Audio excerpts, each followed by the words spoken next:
Mom. What are you doing today? Providence Place, owned by the Sisters of Providence, an ideal rental setting for retirees to continue their active, independent lifestyles. We have bright 1- and 2-bedroom apartments, a magnificent chapel with daily mass, restaurant-style dining, and wellness and entertainment programs. Call for a tour, 413-534-9700. Mom, call me when you're not so busy. Coming up on this edition of Reel to Reel. I'm Nick Morganelli. Join me as I share the seminarian life of 3 local deacons and how you can be part of their journey to the priesthood. Steve Kiltonic profiles Westfield Knights of Columbus Council 100 as it marks a milestone anniversary. And Rebecca Drake fills us in on the latest issue of the Catholic Mirror. These stories and more are just ahead on this edition of Reel to Reel. Hello and welcome to Reel as we reach the halfway mark in February. Here's an interesting fact for you. It costs more than $30,000 a year to support seminarians preparing for the priesthood. This weekend, in an effort to create greater support for vocations, the Diocese of Springfield will be taking up a new collection during all weekend masses. The Seminary Vocation Fund will be used to help those studying for the priesthood in our diocese. Nick Morganelli sat down with Springfield Bishop Mitchell Rosansky, as well as visited the seminary in Boston, where many of our priests have studied, and shares now how this new fund will help those seeking vocations.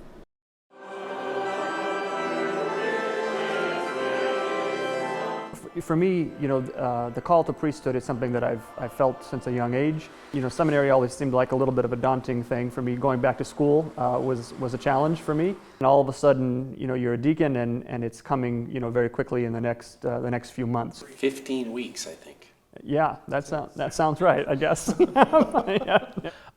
And in all these years, one thing that I've come really to love so much about the seminary life, the seminary formation, and I'm sure that I'm going to miss it, God willing, by the time I'm ordained a priest and I am out of this place, will be, the fraternal life, being together in the house with brothers, having to support each other.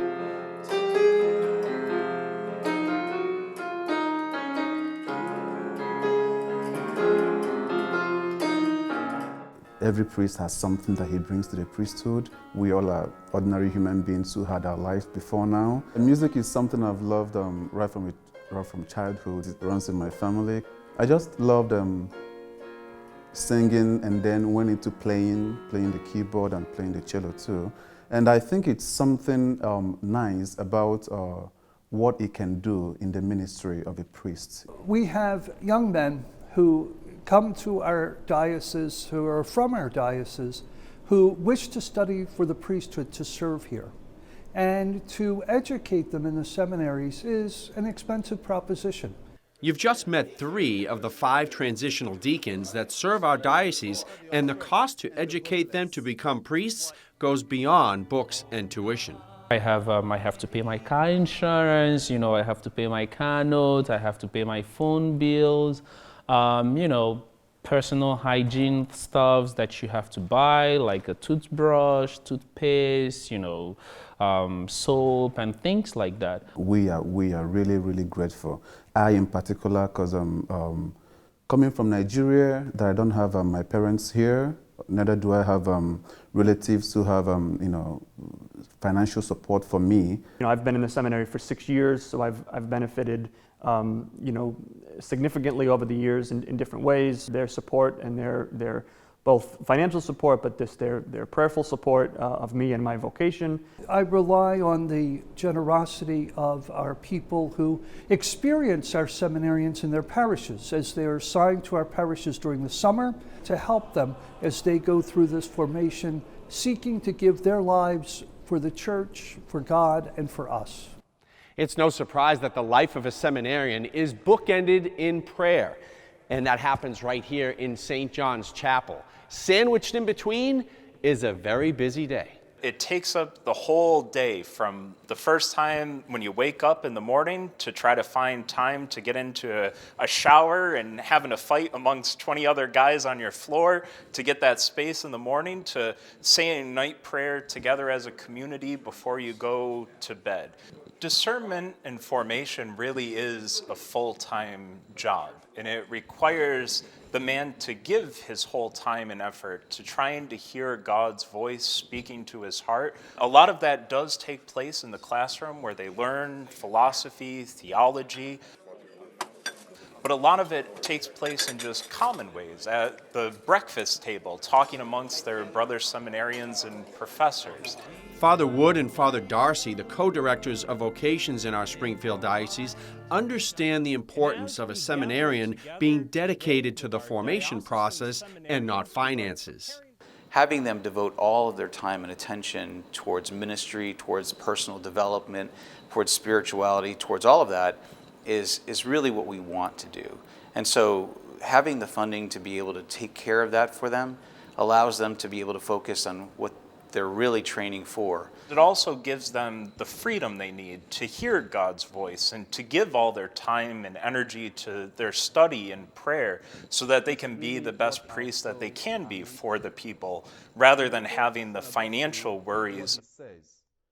Lifting that burden off our chest, it's really a great way to help us focus on the mission at hand, which is preparing ourselves to become priests of our Lord and to be ready to serve people in our diocese. Personally, I am very, very grateful, because I think about it, a man coming far away from Nigeria, no family here, no job, basically. So I want them to know that I'm very, very grateful for their hospitality and for all the good things that they continue to do for our diocese, for us, and for God. We appreciate, how much everyone has done for us, but we certainly, look forward to everyone's support in the future for the future seminarians. Good people of Springfield Diocese, helping us. Also, the Knights of Columbus also in their huge way of helping us too. I can't say how much grateful I am. We are really, really grateful. Finding heartfelt gratitude at St. John's Seminary, for Real to Real, I'm Nick Morganelli. And you want to be on the lookout for these envelopes in your parish. They should be available throughout the remainder of the month. Well, yesterday we celebrated Valentine's Day with chocolates, flowers, and cards. It's a time of year when the focus is often on romance and relationships. At St. Elizabeth Parish in Ludlow, they are currently offering a program focusing on marriage and the meaning of sacramental love. Carolee McGrath has more. When you think of love at first sight, Hallmark movies might come to mind. But then there's the story of Richard and Duane Pasquini. How did you meet her? She was on the steps of Ludlow High School. She was 15 years old. And I was driving by in one of the few cars in Ludlow High School with about 5 or 6 football players in it. And I stuck my head out the window and I said, "Would you like a ride home?" And she looked at me and said, "Forget it." And that was it? No, but that was the beginning. No, thank you. I saw her and I said, "She's the one I'm going to marry." And I was 17 years old. The couple has been married 54 years. They raised 2 sons, have 6 grandchildren, and know the secret to a happy marriage. We try to put the emphasis on the idea that we are a sacrament, and as a sacrament, we're called to be a visible sign of God's love. The Pasquinis have been heading up the marriage enrichment program at St. Elizabeth since 2011. In the past, they've attended marriage encounter retreat weekends, but for the last several years, they've been holding Friday date nights for couples to come and focus on their marriage. Each session includes a video series produced by Greg and Julie Alexander, a couple once on the brink of divorce. They now have made marriage ministry their mission. They've written books, produced videos, and are asked to speak all across the country, and they're often guests on EWTN and Catholic radio. After the video presentation, couples are given time to answer questions privately based on a topic. The Pasquinis say there are often as many as 16 to 20 couples per session. Unfortunately, there's a lot of guys that don't want to come to this program because they're afraid. It's always the guys, a lot of times, that are afraid to come because they don't know what to expect. We're going to have to share our feelings and all. Who wants wants to do that? I know it. I know it. No one wants to share their But feelings. yeah, but you know, but it's amazing. A They lot of come. times they think it's going to be a group dynamic thing, but we don't do group. It's Yeah. husband. They wife. come and they say, "Hey, the guy came the other night. I'm coming back." This big, tall guy, you know. I don't write, but that's, you know, I don't care if you can write or anything. Just come. How did you meet?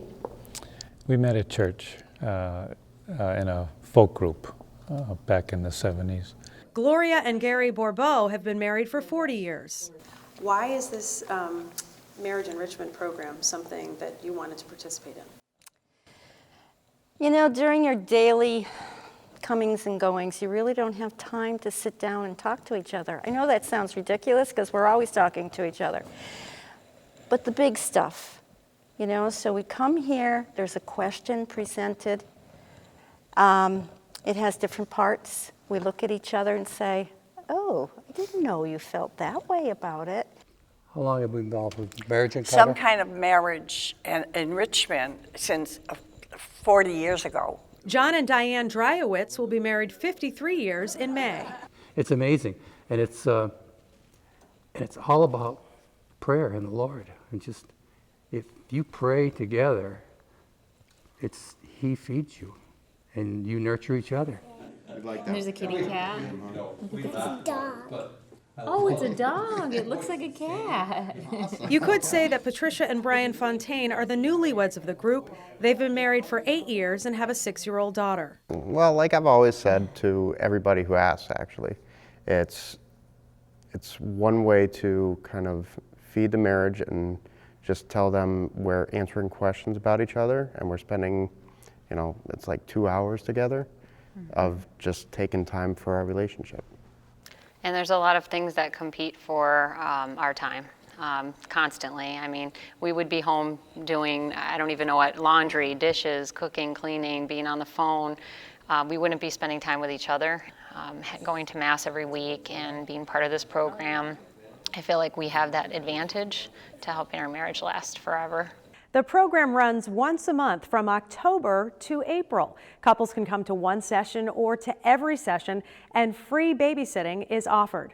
Well, we were instructed. They all said you were coming down and you were buying. Monsignor Homer Goslin is the pastor of St. Elizabeth's. What I try to stress when I'm celebrating marriage with couples is that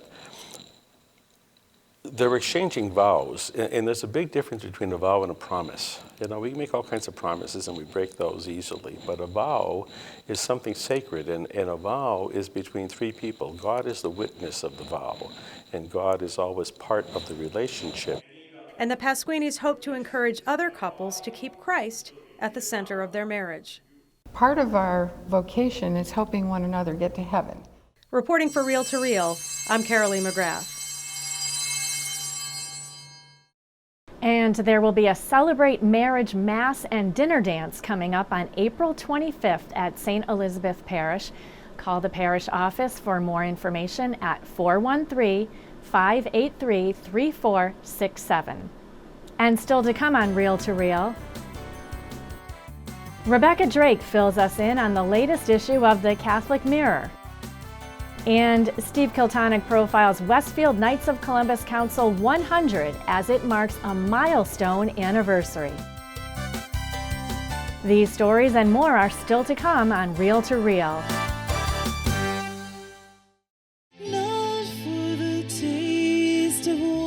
The Chalice of Salvation, your weekly spiritual connection. I'm Passionist Brother Terrence Scanlon, your Chalice host, inviting you to take time out of your busy day and join us Sunday morning. We welcome Father Wayne Burnett as our Mass presider and celebrate together the 6th Sunday in Ordinary Time. The Chalice of Salvation, Sunday mornings at 10 on 22 News, WWLP, and coming up next on Albany's Fox 23, WXXA. Hi, Mom. What are you doing today? Providence Place, owned by the Sisters of Providence, an ideal rental setting for retirees to continue their active, independent lifestyles. We have bright 1- and 2-bedroom apartments, a magnificent chapel with daily mass, restaurant-style dining, and wellness and entertainment programs. Call for a tour, 413-534-9700. Mom, call me when you're not so busy. What have you done for your marriage today? I took the baby while she worked. Today we've actually organized a date night tonight. I got up with the baby while he slept. Yeah. What have I done for my marriage today? That is a great question. I've carried my wife's purse. Boy, I gave a huge hug this morning, like a really big squeeze. We're going to the museums as a family. What have you done for your marriage today?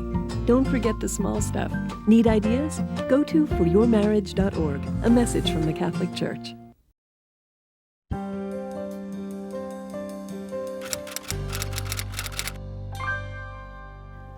After the darkness and cold of recent months, it's finally February and love is in the air and in the card and candy aisles of our local stores. And while we welcome the secular celebration of love, the couple featured in this month's Catholic Mirror cover story illustrates what can happen when the love of God and neighbor precedes the wedding vows. Married in 2018 and now retired, Suzanne Picard and Richard Baer decided that bringing God's love to the needy through acts of charity would be their shared joy. Their volunteer work at Kate's Kitchen in Holyoke is the subject of their story. The Kate's Kitchen program is run by Holyoke-based Providence Ministries, one of dozens of agencies receiving funds from the diocese's annual Catholic Appeal. Recent annual appeal grants and changes to this year's campaign also are featured in this issue.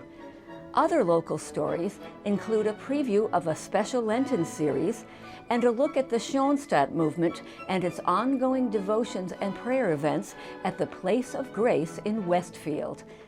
We also highlight Franklin County parishioner Larry Rue, who is building the confessionals in the newly renovated Catholic chapel at Thomas Aquinas College in Northfield. And this month's parish angel keeps Our Lady of the Blessed Sacrament Parish in Westfield warm with his technical skills and his strong faith. In Part 5 of the Diocesan History series, Bishop Joseph F. McGuire brings his unique pastoral style to Springfield. And in a beautiful Lenten reflection, Bishop Rosansky reminds us to embrace the season that will prepare us for Easter joy. And when the Valentine's Day hearts and flowers disappear from store shelves, we as Christians will make room in our own hearts for the observance of Lent and the opportunity to review our love for God through penance, prayer, and almsgiving. At the editor's desk, I'm Rebecca Drake.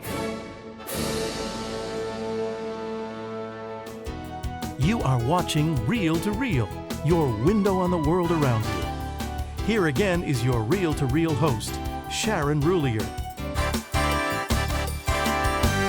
Finally, this past week, Pope Francis singled out the Knights of Columbus for their charitable efforts and thanked them especially for helping Christians in the Middle East. He said in an address February 10th to members of this fraternal service organization, "I thank all the members of your order for seeing in our persecuted and displaced brothers and sisters of that region neighbors for whom you are a sign of God's infinite love." The Knights are a Catholic fraternal organization whose goal is to help men, families, and parishes grow in their faith. It was established more than 135 years ago by Father Michael McGivney, a priest in Connecticut who today is being considered for sainthood. A local Knights Council recently completed a year-long celebration marking its founding. Steve Kiltonick followed the council and its activities throughout the year and has this report.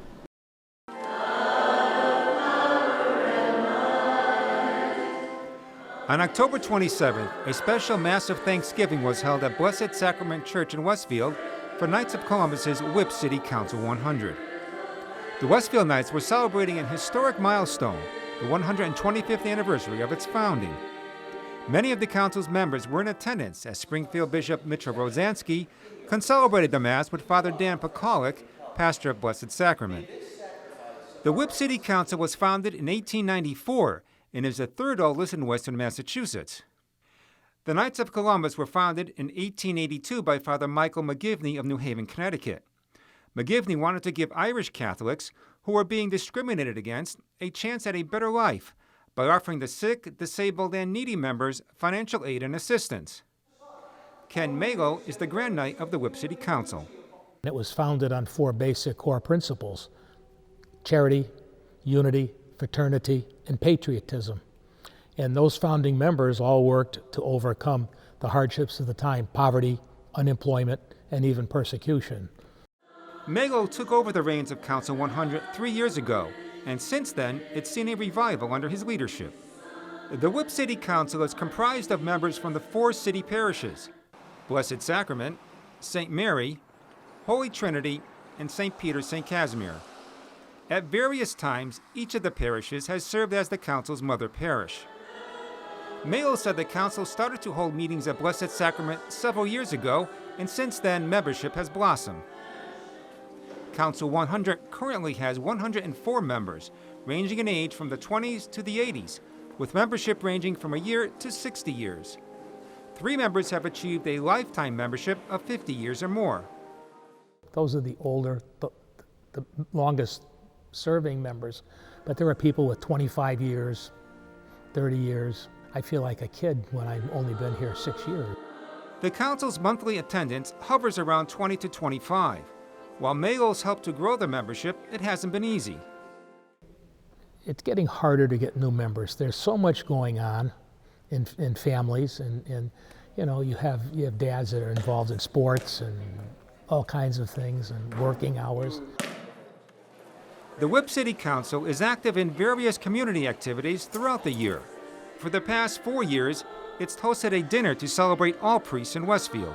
We just feel that the priests in Westfield deserve some recognition and support from the Knights of Columbus and from the parishes. Come fall, the Knights collected for their annual Tootsie Roll campaign. We raise money for folks with intellectual disabilities. You'll see us outside the churches in October, or you'll see us at Walmart, and it's a great fundraiser for us. We've been very blessed with what we've been able to raise and turn into district. When a child is baptized, the Knights present each family with a special gift symbolizing innocence. We present the mother with a white rose in honor of the fact that the child was born and being baptized into the church. And the response has just been phenomenal. Each year, the Knights make the trek to the Massachusetts Veterans Memorial Cemetery in Agawam to help lay wreaths on the graves of veterans along with other KFC councils from Western Mass. The wreath program is a national event and usually takes place in December before the holidays. Recently, the Whip City Council also held a pancake breakfast in the Blessed Sacrament Gym, honoring altar servers and their families from the 4 parishes. Knights volunteered in the kitchen, flipping pancakes and sausage. Each altar server was presented with a certificate recognizing their effort during the year. After the breakfast, the Knights sponsored their annual free throw contest, which was open to boys and girls ages 9 to 13. The contestants competed at the charity stripe to see who could sink the most baskets. The winners in each group moved on to compete in regional competition. In December, the Knights visited Highland Elementary School in Westfield, where they dropped off 72 brand new winter coats, which were distributed to needy students at 6 elementary schools in the city. Thank you again. Jill Phelan, principal of Highland and a Cathedral High grad, accepted the coats on behalf of the city. We do have some students who don't have warm winter coats, students who have coats that maybe they've outgrown and they're just not fitting them or they're not in the best shapes. Receiving the coats brought back memories of her own grandfather, who was the Grand Knight of Chicopee Council 4044. Just to know that they have, a nice warm coat for winter and they can go outside and play with their classmates, play outside in the neighborhood at home. I know that's something really special for them. We got great letters of appreciation from all 4 schools for our efforts. And I'm hoping we can grow that next year. This is on behalf of all the elementary principals, so Well, thank you very much. It's a pleasure doing this. Thank you. Some of the Knights spoke about their involvement in the council. Joe Guerin joined 2 years ago. I decided to join because it's such an important Catholic fraternal organization. I feel that my prayer life has been improved and the men have brought my faith closer to me. Deacon Paul Federici is following in the footsteps of his father, who was a 4th-degree Knight. I find with the group like the Knights that they're very spiritual men and they have a very deep faith, and that helps me you know, in my faith as well, to see other people responding as well as they do, you know, to it. And so the Knights have that wonderful camaraderie and that wonderful faith. A 27-year Army veteran, Mike Robotham, has been a member of the Knights since the early 80s, forming councils in North Carolina, Washington, and Hawaii. Mike heads up the Tootsie Roll Drive every year. He says being a Knight helps increase his own spirituality. How can it not, just rubbing elbows with all the other guys that are going through different parts of struggles in their lives and discovering new aspects of the faith and different things that devotions that guys enjoy. Ray Breton joined last October in response to what he witnessed in today's political climate. There seemed to be an anti-Christian Catholic bias going on in the media and the government. And when they started besmirching the Knights of Columbus, I was a little offended. And I feel that we have to take a stand sometimes in life and stand up and be counted. And we can't deny our heritage and our roots. Greg Perot, whose grandfather was a 4th-degree Knight, has been a member for 22 years. Thought it would be setting a good example to the family to be participating in charity and support of the church in our community. His responsibility is the altar server breakfast. Their presence is always appreciated and it's not distracting. They do a great job. So it's good to recognize them. Another one of his favorite activities is Wreaths Across America. I'm not a veteran, but it gave me a much greater appreciation of the service that veterans do, and especially of the living. Bob Sass, a regional field agent with the Knights, covers 9 councils in Western Mass, selling insurance and recruiting new members, which has risen steadily over the past 18 years. With the secularization of our society, we're seeing a lot of young people want to make a decision to follow our Lord Jesus Christ and follow the gospel, and that's a draw. After the Mass and during the anniversary breakfast, the Whip City Council 100 was recognized by the KFC National Office for their dedication and service. 12 years after Father McGivney started it, this council was formed. We've been a part of Westfield for 125 years, and I have hopes that we'll be part of Westfield for another 125 years. The Whip City Council 100, continuing the Knights' long history of charity, unity, fraternity, and patriotism in Westfield. Congratulations, God's blessings, and many, many more years to come. May Council 100 serve our Lord as the Knights, ever proud, ever strong. God bless you. For Real to Real, I'm Steve Kiltonic. If you are interested in learning more about the Knights Council 100, contact Ken Malo at the email or phone number here on your screen. Looking for a fun event? The annual St. Bridget's Mardi Gras Reverse Raffle will take place this Thursday evening, February 20th at St. Bridget's Parish Hall in Amherst. The Mardi Gras themed evening begins at 6 p.m. and is a fundraiser for the parish. It will feature a social hour, dinner, and evening of prize drawings with the grand prize drawing of $3,000. Tickets are $100 per couple. For information or to purchase tickets, call John or Cynthia Leonard at 413-687-7920 at 413-687-7920 and leave a message. And for this week, that's Real to Real. Thanks so much for joining us. Remember, for more updates anytime, you can find information and news on the Catholic Church, both here in the Diocese of Springfield and around the world, on our news and information site, iobserve.org. We will see you next week for another edition of Real to Real, your window on the world around you. See you then.